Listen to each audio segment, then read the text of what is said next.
E aí galera, tudo bem? Eu sou o Lucas da FGTech e hoje eu tô aqui para falar sobre essa plaquinha humilde que eu tô na mão aqui. Essa daqui é a Radeon RX Vega 64, tá? Que atualmente é o modelinho mais top da linha AMD Radeon. Mas em específico, esse aqui é o modelinho da Sapphire, tá? Que é baseado nos modelos de referência, até porque atualmente no mercado a gente não tem os modelos customizados ainda.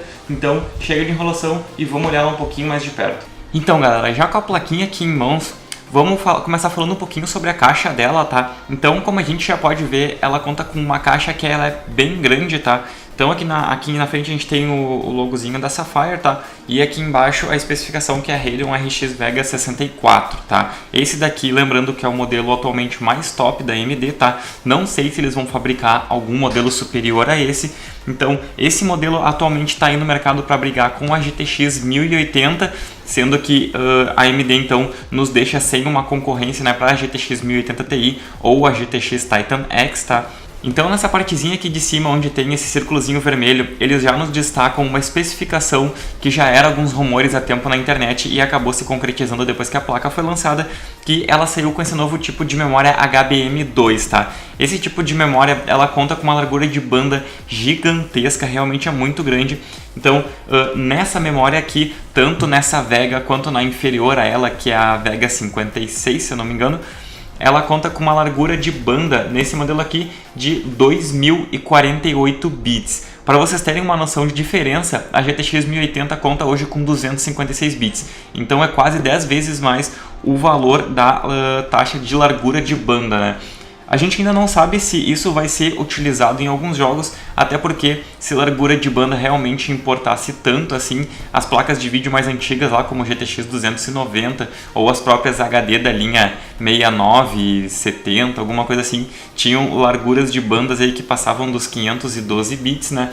Então, na verdade, isso só vai ser especificado em alguns testes para saber se realmente ela vai usar toda essa largura de banda. O nome Vega 64 ele se dá ao fato de que essa placa conta com 64 Computing Units, tá? Então, 64 unidades de computação, que pode-se dizer assim, né? Que é onde ficam dentro ali, então, os Stream Processors e que fazem toda a especificação da placa.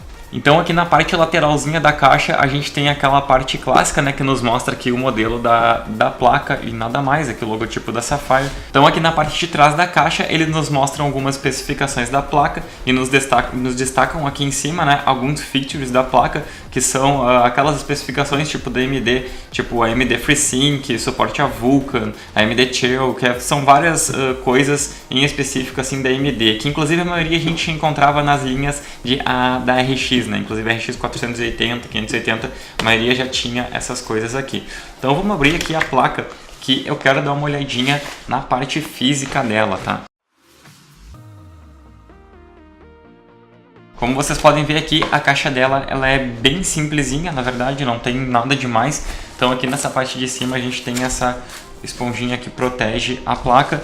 Aqui a gente tem um guia do usuário, né? Um guia de instalação que na verdade não serve para muita coisa. Acho que a maioria das pessoas sabe colocar uma placa de vídeo no PC, é só encaixar e colocar os conectores de alimentação da fonte. Aqui a gente tem outro papelzinho. E aqui a gente tem a placa, tá? Não tem mais nada dentro da caixa. Então aqui já com a placa em mãos, tá? Sabe que uma coisa que me dá saudade abrindo placas atualmente das modelos mais tops de 2017 é que mesmo nos modelos mais parrudos, digamos assim, como é o caso da Vega 64 aqui, ou até mesmo a 1080, 1080 Ti, antigamente nas linhas GTX 580, 590, GTX 690, eles mandavam vários brindezinhos, né, tipo adesivos, posters, tinha até algumas linhas que mandavam camisetas, e hoje parece que eles deixaram de se importar muito com isso e não estão dando basicamente nada, não mandam nem conector de alimentação extra ali.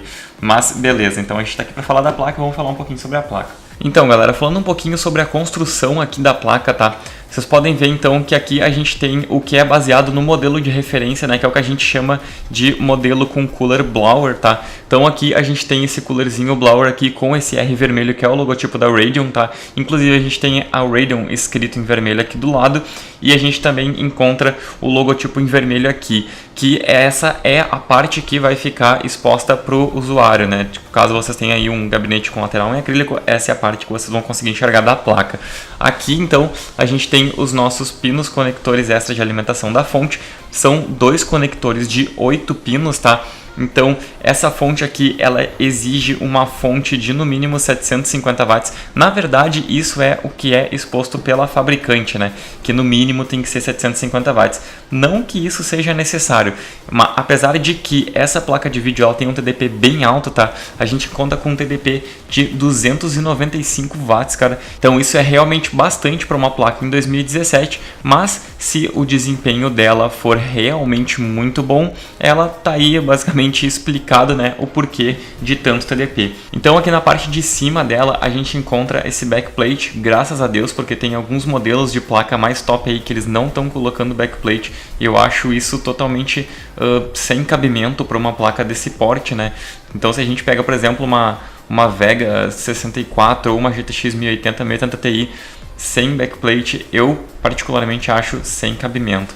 Aqui nessa partezinha aqui, inclusive depois eu vou dar um zoom mais de perto, até porque, como vocês estão vendo aí agora, vai ficar meio ruizinho de ver. A gente tem 2 botõezinhos, tá?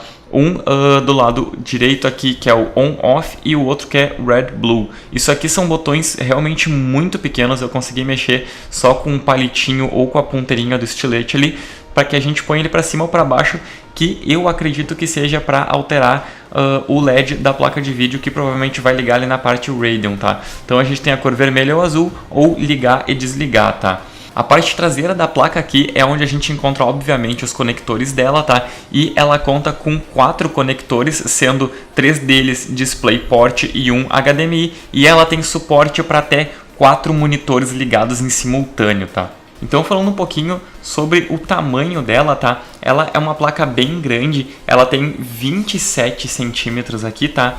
11,2 centímetros aqui e 4 centímetros de altura. E ela também é uma placa bem pesada, a gente colocou ela numa balancinha de precisão e deu exatamente 1,72 kg. Então a gente recomenda seriamente que vocês utilizem aquele suporte de GPU. Então quando vocês colocarem a plaquinha aqui, coloquem o suportezinho para segurar a placa, porque, cara, ela é muito pesada e isso pode acabar com o tempo envergando a placa e dando alguns problemas aí no slot conector da placa-mãe de vocês.